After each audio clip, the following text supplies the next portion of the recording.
Well, welcome to School of Empathy. I think it's the only one in Europe. This name was given to this in Slovakia. For 30 years it was called Persephone College in different countries. The Slovak decided we should call it Škola Empathy. So this name was born here.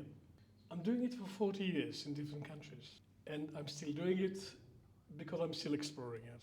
Because empathy is new for humanity and it's still a baby and it's still growing.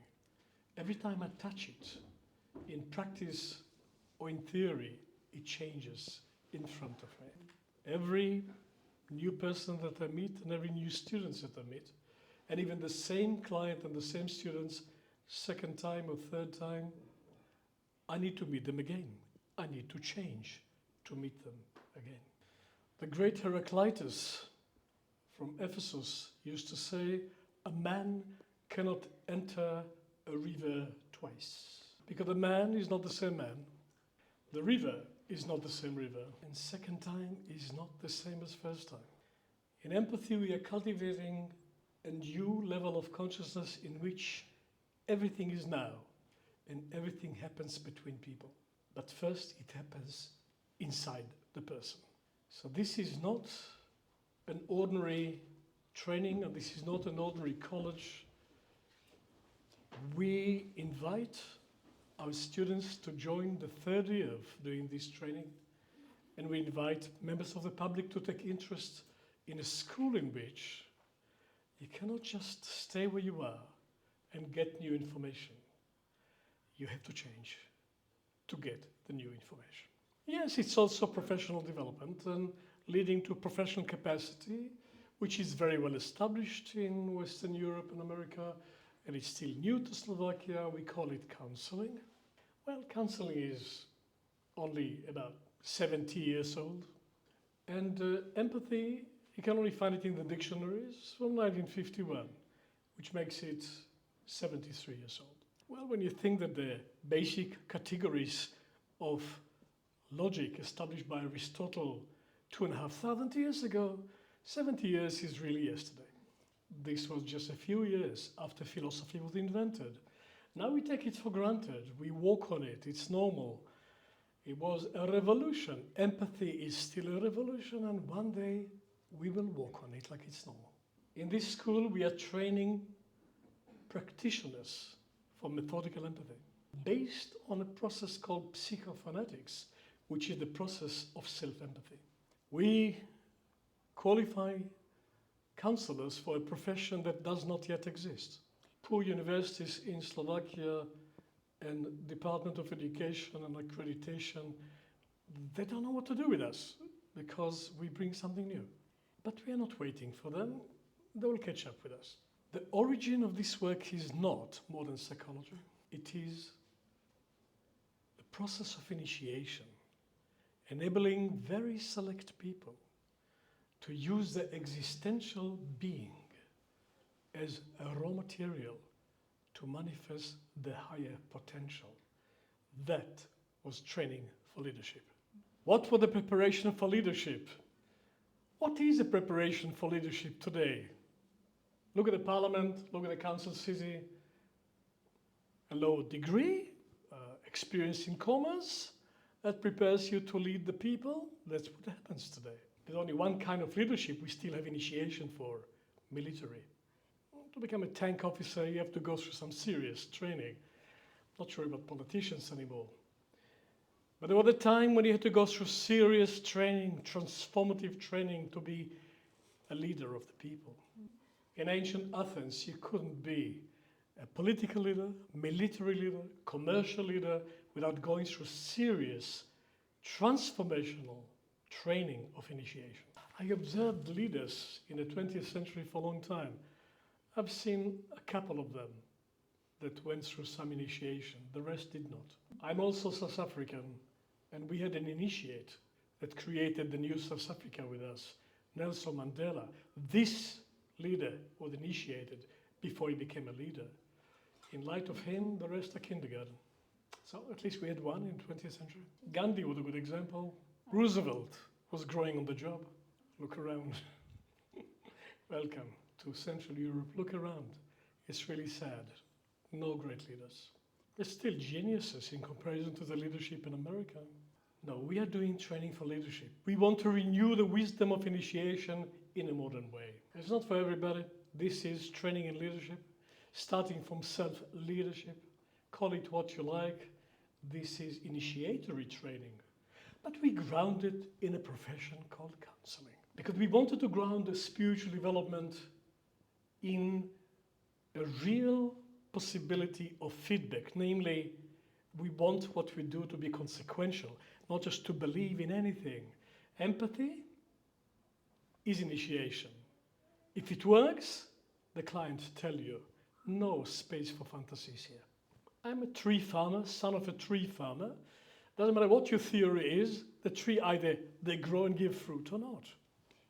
Empathy is a level of consciousness in which I cannot alone decide if I'm empathetic. It depends on you. If you feel understood, I'm empathetic. If not, I'm not. It doesn't matter how empathetic I manage to be with one person, I meet another one, I have to start again. Every single time. In our country we say, ancient proverb, every individual is cosmos in a small scale. This is the freshness required to do empathy effectively. So, where does it come from? And why wasn't it here before 1951? Okay, put a few babies in the room here. Within a few minutes, they will know each other and they can talk. Baby language, they understand each other, they remember each other. Then we forget. Babies remind us of a time when we had one spirit uniting us and we all understood each other. And we had one language. We lost it. We lost it in Babel. You know Babel? It's Iraq of today. There was a Tower of Babel. Until that time, we had one language, and then the gods saw that we are becoming too powerful. So they mixed up our languages. It's called Balbel in Hebrew, and that's why it's called Tower of Babel. And from the time of Babel, we scattered, and we don't have one language anymore. How do you call baby language in Slovak? Blabotať. Blabuta. In English, babbling. Yeah? Because it's come from Babel. Before that, we had one language. Babies still remember. All babies around the world babble exactly the same way. Eskimos and Zulus, no problem. Put them in one kindergarten, no problem. Because they're connected to spirit. And the spirit unites us. And then we dropped down to earthly existence more and more. We developed hard bodies. We developed individuality. To do that, we had to lose our connection to spirit because we had to find the spirit inside. There was a time when our leaders, they were representing the spiritual world. King David was a king and a priest and a prophet and a poet at the same time. 700 BC. He never lost a battle. For every battle, he would put the holy vest on him with 12 precious stones for the 12 tribes of Israel and pray for Jehovah to guide him in battle. And he was a priest and he was guided in battle. He never lost the battle. But even he got broken. He lost his God. He wrote poetry about it. You know the song Hallelujah by Leonard Cohen? As you know, Leonard Cohen is a reincarnation of King David. So he remembered. So if you want to know anything about King David, listen to the words of Hallelujah and you will see it. He was the first modern man. He lost his God. Who is the founder of existentialism? Is King Jean-Paul Sartre? No, King David. We lost the spiritual world and then we lost the community too. The community survived a long time after we lost the spiritual world. But it became more and more degenerated and corrupt, the community. Your grandparents know all about it. It used to be called communism. Very high ideals, incredible ideology, created in heaven. Just it had to be implemented in hell, and that would be difficult. And then we were just left with individuality. No community, no God, nothing. In the 70s, there was a very fashionable philosophy in France called Le Petit Philosophe, philosophy of small things. And the motto was, God is dead and Marx is dead. And recently, even I don't feel that good. So let's do philosophy of small things. It's still there. So we became isolated in order to develop individuality. And then we came to the atom. Individual is atom. Individual in Latin is undividable. That's what it means, undividable. That which can no longer be divided. Well, you can divide the atom, but you know what happened. Welcome to Hiroshima. And in the Soul the same. You divide the self, you get schizophrenia. That's what it means, schizo, divided. So we cannot become more divided. We cannot become more separated. We will die. Nobody wants to be less individual. Do you know anybody who wants to be less an individual than they are? I counseled in 5 continents. I became South African. I worked with orphans in Magaliesburg, north of Johannesburg. Children that were collected from the streets by the police and dumped on this orphanage. We did psychophonetics, methodical empathy there. They initiated me for humanity. They even gave me a new name. The children gave me a new name. In South Africa, the tradition is the children give you your true name. So my name is Yehuda Leon Karabo Tagar. The Karabo came from the children. Karabo means answer in Tswana. And they could see that their teacher is my student, so they realized I have answers. They called me Karabo. So my initiation name is Karabo. I found that every single one of them want to be an individual. After South Africa, nobody will tell me that it's a Western idea. What Western idea? Everybody wants to be an individual. We cannot reverse it. It's over. But we will never stop needing community, relationship, intimacy, family. We will never stop needing it, being human. But we cannot do it the old way anymore. It doesn't work. We have to find another way to create community, or else we will not have community. In the 50s of last century, at least for some people, the isolation of individuation became unbearable. Something else had to happen, but they were not prepared to sacrifice individuality. So they invented something only the individual can do to create community. What is it that the separate, individualized person can do to recreate community? You can be nostalgic about the past as much as you want, but in the past, yes, there was community, but there was no individuality. Now look at Europe today. So much diversity, so much struggles, so much strife, so much individuation. People try to drag us back to the tribes, and we have a war in our eastern border about somebody tried to drag us back to the Middle Ages. But Europe will not go back to tribalism. No, we will be individuals. We have to find another way of being together. There was not even a word for it. A new word has to be invented for the new capacity of individuals to understand other individuals from the inside. Never happened before. So somebody in Germany in 1873 invented a new word in German, Einfühlung. It became very fashionable. Somebody tried to bring it to America, to psychology. It became Einfühlen Vermögen. Americans cannot say that. So in 1909, he invented a new word, empathy. First professor of psychology in the world, teaching her, he invented empathy. It was never published until 1951, when Carl Rogers invented empathy in the context of counseling. You don't find any empathy in any dictionary in the world before 1951. Within 2 years, it was everywhere. Why? Because everybody needed it. And he invented a new way of listening from the inside. But he could do it, but I'm not sure he found a way to teach it.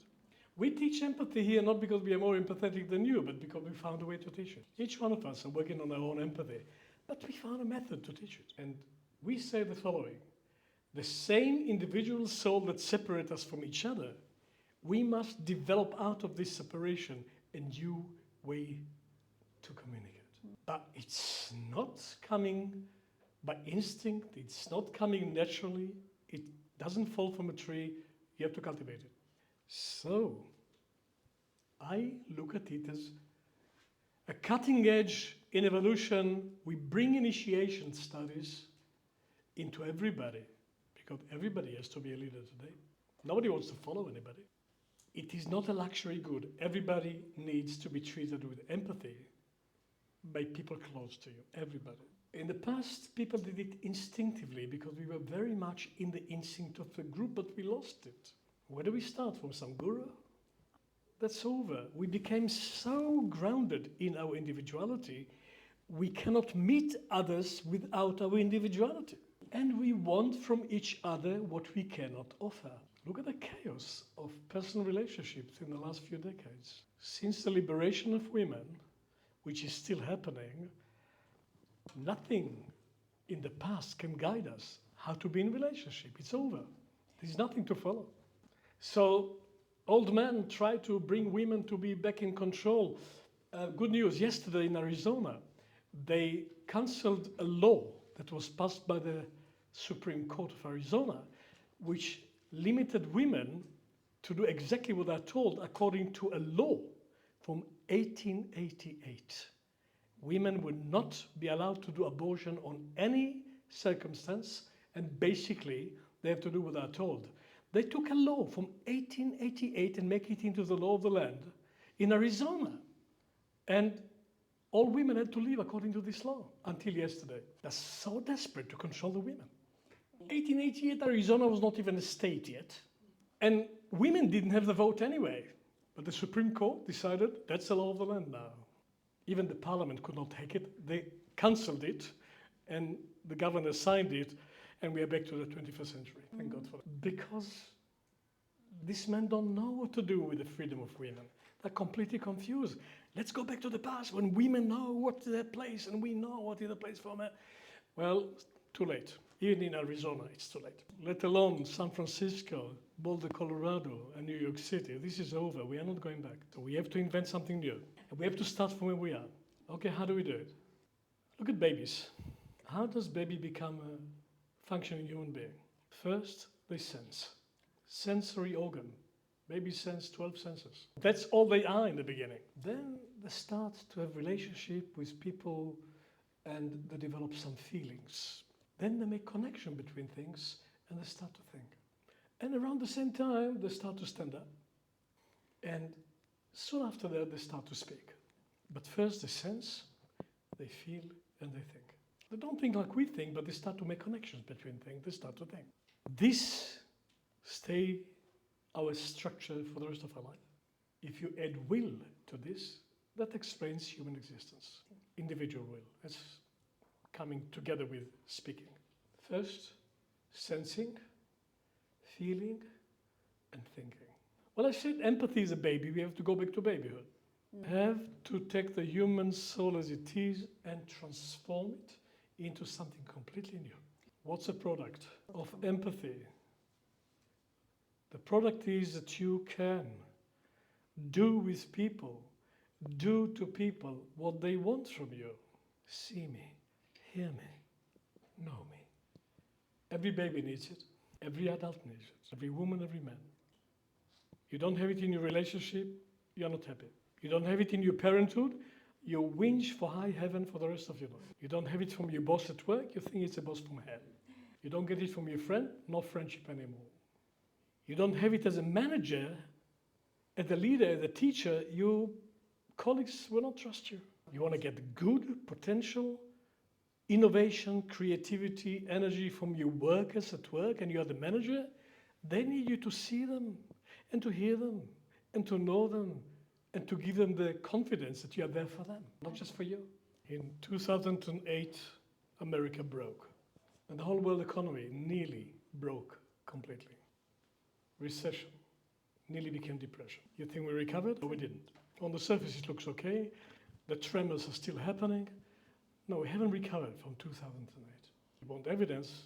Just follow news in China. They're collapsing because they never recovered from 2008. That year, there was a new president in America. No comment on him, just what he said. He gave a speech, even before he was elected, to graduates in some university. And he said to them, yes, we have a financial deficit in America today. $1.5 trillion were printed out of nothing.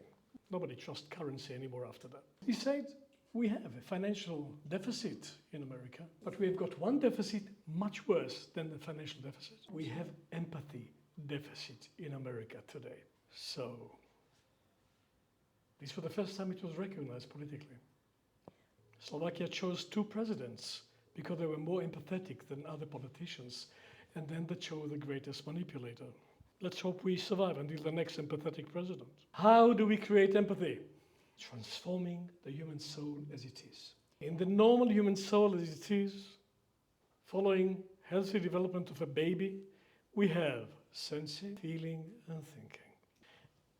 The existential need of see me, hear me, and know me is not going to go away. If you are between relationship, do something about it before the next relationship, because otherwise it will end up like the previous relationship, because that's what everybody wants.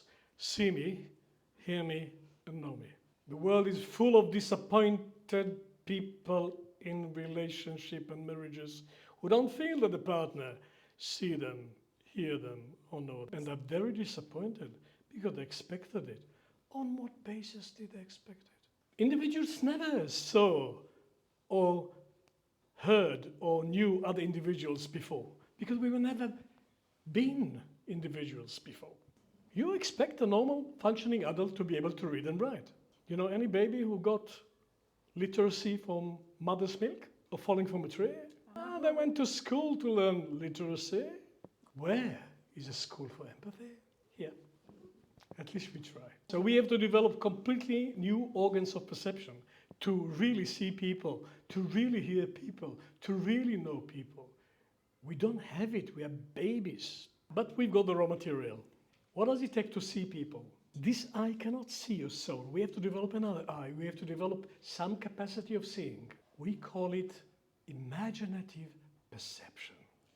What is normal sensation? There's an object here. It had impression on me.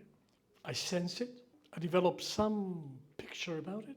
And I decide it's a flower, bouquet. That's what every baby learned to do very early on.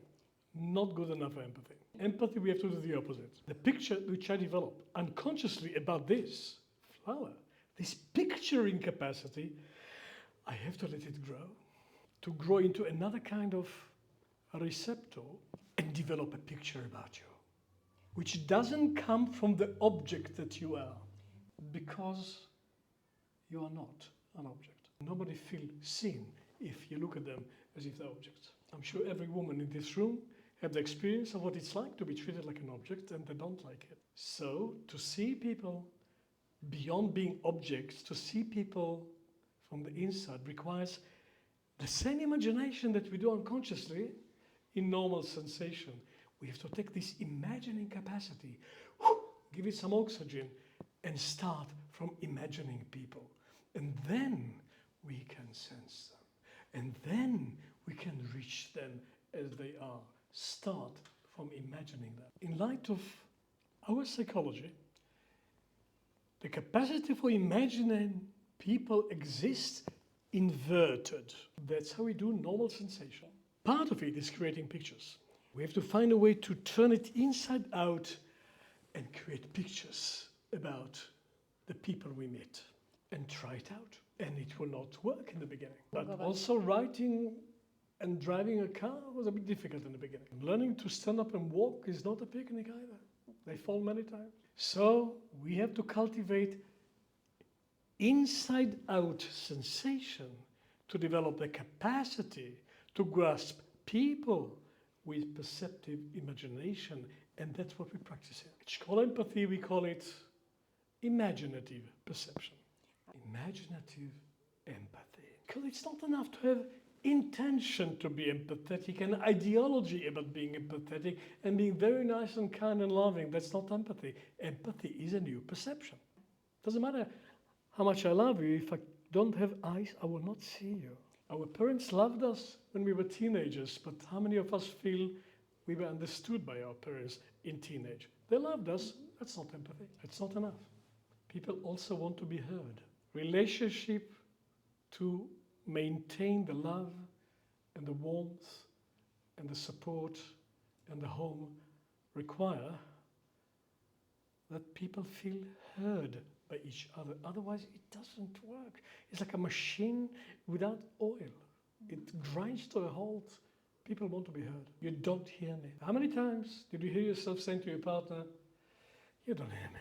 What were they supposed to do? Call you and listen to it? That'll make him heard? Give you a megaphone? Speak louder? What is supposed to? You want him to have an ear which he hasn't got. There's a lot of bad press about men, but the fact that you feel they don't hear you is technical. They just don't have the instrument. How do we develop this capacity of inner hearing? Okay, we've got raw material for that. Feeling. Feelings are potentially the ability to hear people. Because in feeling, you hear yourself. But it's nothing to do with the other person. I know that you're angry with me. I'm not angry with you. I know that you're angry with me. You're just covering it up. You just don't tell me, but I know that you're angry with me. How do you know I'm angry with you? I feel it. My feelings don't lie. That destroys relationship. Because it's real that you feel that he's angry with you, but it doesn't necessarily mean that he is angry with you. It just means that you feel he's angry with you. You want to hear him? Well, it takes another instrument altogether. You have to transform your feelings. And if you don't have a feeling, you've got nothing to transform. One of my early clients in Adelaide, Australia, came to me at age 70 saying, I'm tired of being angry with him. He's already dead, and I'm still angry with him. And I don't want to be angry when I'm dead. Help me. Like that. Australian style, you know. I thought he will die and the anger will stop. 10 years, I'm still angry with him. Help me. So why are you so angry with him? Tell me. He said, I spent my life trying to understand his feelings. If I only understood his feelings, I would do what he needs and he will love me. And I could never understand his feelings. I felt completely a failure as a woman, as a wife, as a mother. I felt complete failure. I could not understand the feeling of my husband. He went to work, he came back, he got his beer, he switched on the TV, and that's all. And I didn't understand what he's feeling. That's normal working class Australian. He was not crazy. And then she said, one day I just realized what's going on. It's not me who is stupid. I could not understand his feeling because he doesn't have any feeling. He feels nothing. I try to understand something which doesn't exist. The man doesn't feel. And if he feels anything, by the 6 pint of beer, it's completely gone. Friends, you want to develop inspirative empathy with which you can hear people's souls, you have to feel, you know. Without feeling, you cannot do it.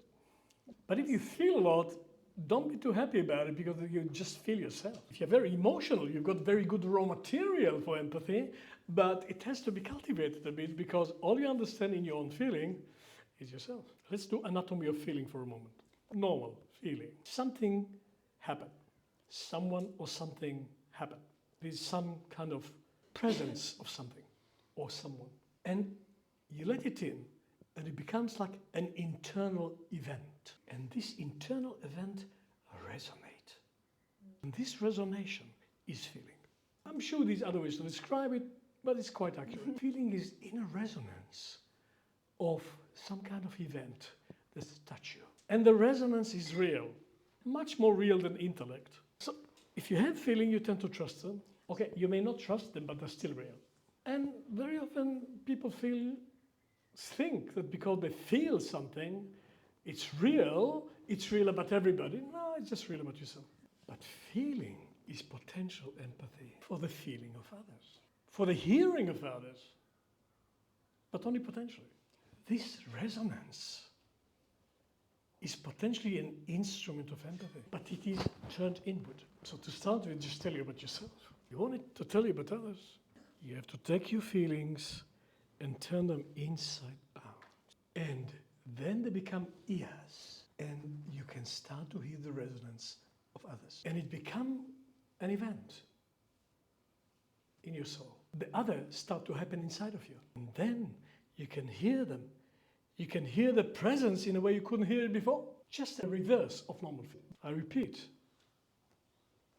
There's a presence of you, and it touched me. It become internal event, and it resonates, and I feel something about you. And then I project it. I feel that you like me. I feel that you hate me. I feel that you're angry with me. I feel that you don't take any interest in me. I feel. It's just about you. If you call this feeling objective reality, we call you naive realist. You think it's real, but you're naive. This is an ambulancia for recovery from naive realism. Serious destruction of relationship of on level is naive realism. I feel something, it must be you. It's not you. Presence, event, resonance. That's normal feeling. Methodical empathy, absolute reverse. I enter the resonance. I clear it for my own content, but I keep the resonance. I stay a feeling person but I'm not obsessed with myself. People who stay obsessed with themselves cannot become counselors. We have a process for that, but not everybody uses it. Stay with the resonance, clear it from your own self-obsession, and use it as a resonance chamber for the feeling of another. That is possible. And the soul and spirit of the other start to resonate inside of you. Normally, their spirit is out there, and with this process, their spirit starts to happen here. In Latin, in spiritum. So we call it inspiration. That's the source of the word inspiration, the spirit in me. Johann Sebastian Bach had a school of composition. Nobody was allowed to write one note before you hear the whole symphony or concerto inside. And they would write compositions with 12 to 20 to 30 instruments at the same time, harmonies. If they couldn't hear it inside, they were not allowed to write it. This was training in inspiration. 400 years later, Bach music is still very inspiring for me. It's transformation of feeling, which means normal feeling is a raw material for inspiration. And if you listen to Beethoven violin concerto or the second movement of the Seventh Symphony, you can hear the breaths of his soul becoming a resonance for the human soul, especially in the chorale of the Ninth Symphony. And the whole of Europe feel expressed in the chorale of the Ninth Symphony, because in his soul he had space for the European spirit. And even the French accept that Beethoven's music is a hymn of Europe. This is a big deal for the French to accept that the German composer is the composer of the hymn of Europe. But they did it because it was so great. Napoleon would not accept it, but de Gaulle did. Okay, it's not enough. It's not enough to be seen and to be heard. People want to be known. And I don't know about you Slavonic connotations of to know. How do you say to know in Slovak? Poznať. Poznat. Okay, in Hebrew, which is a 3,000 years old language, to know is dat. Ladat is to know. And making love to a woman is exactly the same word. To know a woman. Same word. Why? Because you become one with a woman for a moment. Hopefully a bit of a long moment. And the same with concept. You become one with wisdom. For the Hebrews, knowledge is an erotic act with the divine. And erotics on the physical level is just a metaphor for what you do with the spiritual. Don't believe me? Read a book in the Bible called the Song of Songs of Solomon. It's completely erotic from beginning to end. And they say this is in the Bible because it's about the incredible intimacy between the human soul and God. That's what they say. It sounds to me like very erotic poetry. Graphic. To know is to become one with.